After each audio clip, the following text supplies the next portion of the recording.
Shalom, selamat pagi saudara. Bagaimana kabar saudara pagi hari ini? Senang sekali dapat menjumpai Bapak Ibu di dalam renungan pagi Spiritual Life. Bapak Ibu, pagi hari ini kita akan kembali merenungkan firman Tuhan yang kali ini diambil dalam Galatia 2 ayat 1 sampai 10. Saya akan bagikan bagian firman Tuhan ini, saya akan bacakan bagi kita semua. Demikian firman Tuhan. Galatia 2 ayat 1 sampai 10. Kemudian setelah lewat 14 tahun, aku pergi pula ke Yerusalem dengan Barnabas dan Titus pun kubawa juga. Aku pergi berdasarkan suatu penyataan, dan kepada mereka kubentangkan Injil yang kuberitakan di antara bangsa-bangsa bukan Yahudi, dalam percakapan tersendiri kepada mereka yang terpandang, supaya jangan dengan percuma aku berusaha atau telah berusaha. Tetapi kendati pun Titus yang bersama-sama dengan aku adalah seorang Yunani, namun ia tidak dipaksa untuk menyunatkan dirinya. Memang ada desakan dari saudara-saudara palsu yang menyusup masuk, yaitu mereka yang menyelundup ke dalam untuk menghadang kebebasan kita yang kita miliki di dalam Kristus Yesus, supaya dengan jalan itu mereka dapat memperhambakan kita. Tetapi sesaat pun kami tidak mau mundur dan tunduk kepada mereka, agar kebenaran Injil dapat tinggal tetap pada kamu. Dan mengenai mereka yang dianggap terpandang itu, bagaimana kedudukan mereka dahulu, itu tidak penting bagiku, sebab Allah tidak memandang muka. Bagaimanapun juga, mereka yang terpandang itu tidak memaksakan sesuatu yang lain kepadaku. Tetapi sebaliknya, setelah mereka melihat bahwa kepadaku telah dipercayakan pemberitaan Injil untuk orang-orang tak bersunat, sama seperti kepada Petrus untuk orang-orang bersunat, karena ia yang telah memberikan kekuatan kepada Petrus untuk menjadi rasul bagi orang-orang bersunat, ia juga yang telah memberikan kekuatan kepadaku untuk orang-orang yang tidak bersunat. Dan setelah melihat kasih karunia yang dianugerahkan kepadaku, maka Yakobus, Kefas, dan Yohanes yang dipandang sebagai sokoguru jemaat berjabat tangan dengan aku dan dengan Barnabas sebagai tanda persekutuan, supaya kami pergi kepada orang-orang yang tidak bersunat dan mereka kepada orang-orang yang bersunat. Hanya kami harus tetap mengingat orang-orang miskin, dan memang itulah yang sungguh-sungguh kuusahakan untuk melakukannya. Dan firman Tuhan pada pagi hari ini berjudul Paulus diakui oleh para rasul. Bapak Ibu Saudara, dalam perikop ini Rasul Paulus memberikan penjelasan tentang sikap dan tindakannya ketika ia mengunjungi Yerusalem. Penjelasan pertama berkaitan dengan kegigihan dan keteguhannya dalam melayani yang terdapat dalam keterangan waktu di awal ayat 1. Kemudian setelah lewat 14 tahun. Kalimat 14 tahun ditafsirkan waktu yang dihitung setelah pertobatan Paulus oleh beberapa penafsir Alkitab.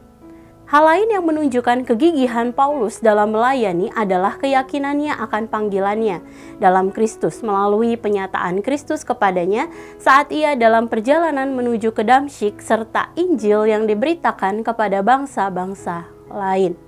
Penjelasan ini dituliskan Paulus kepada jemaat di Galatia sebab ia ingin menunjukkan bahwa kerasulannya tidaklah lebih rendah daripada rasul-rasul lain seperti Rasul Petrus. Tindakan ini bukan berarti bahwa Rasul Paulus ingin menjadi yang lebih unggul daripada Rasul Petrus. Tetapi melalui kerasulannya, Paulus meneguhkan bahwa Injil yang ia beritakan kepada bangsa non-Yahudi sama dengan Injil yang diberitakan oleh Rasul Petrus. Sehingga seharusnya tidak perlu muncul perbedaan pemahaman antara mereka. Tindakan ini Paulus tunjukkan sebab dalam jemaat Galatia muncul kelompok yang disebut dengan saudara-saudara palsu. Siapa saudara-saudara palsu? Mereka adalah orang-orang yang mengikat jemaat dengan hukum-hukum Yahudi. Misalnya kewajiban untuk melakukan sunat, terutama bagi mereka yang bukan berasal dari bangsa Yahudi. Saudara, kita dapat melihat bahwa Paulus bertindak hati-hati dan bijaksana saat melakukan tindakannya. Sebab ia khawatir akan menyinggung orang lain, sehingga usahanya dalam memberitakan Injil menjadi sia-sia. Ia memilih untuk melakukan percakapan secara pribadi kepada mereka yang terpandang dalam jemaat. Hal ini ia lakukan agar ia tidak membangkitkan perlawanan terhadap dirinya dan akan menghancurkan buah-buah pelayanannya.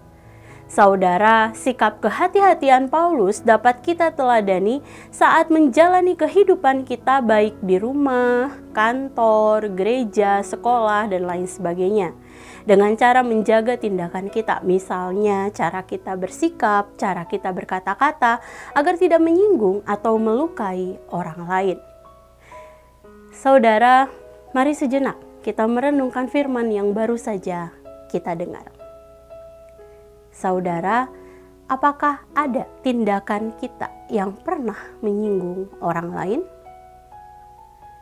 Mari pagi hari ini kita berdoa, kita meminta kekuatan kepada Allah agar senantiasa dapat bertindak hati-hati dan bijaksana terhadap sesama kita.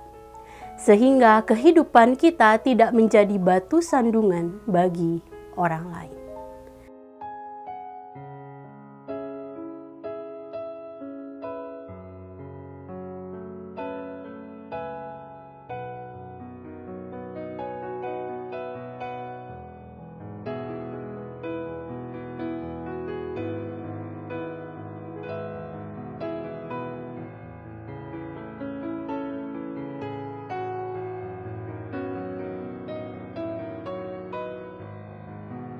Demikian firman Tuhan hari ini. Mari kita berdoa.